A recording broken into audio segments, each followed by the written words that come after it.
السلام عليكم. يلا نعمل ألذ مشروب غزاوي لذيذ اسمه البراد الغزاوي، براد الليمون أو سلاش الليمون، بطريقة كتير سهلة وبسيطة.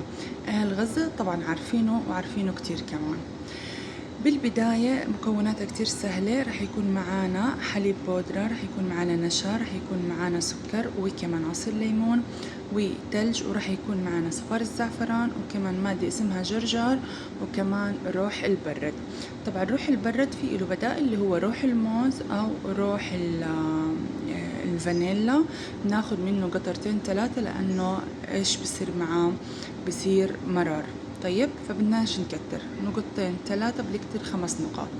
طيب بنجيب الخلاط، بنحط كمية التلج الموجودة، بنحط كوباية من عصير الليمون، كوباية من المية، وراح نحط الحليب 3 ملعقة كبار حليب وملعقة كبيرة من النشا، وحطينا كوبايتين من السكر وملعقة صغيرة من القرقار.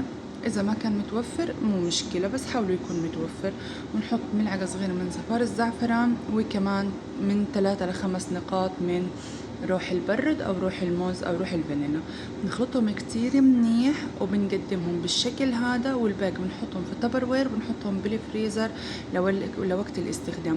وذوقوا ألذ مشروب غزاوي نخب أول. بالعافية عليكم يا رب، مع السلامة.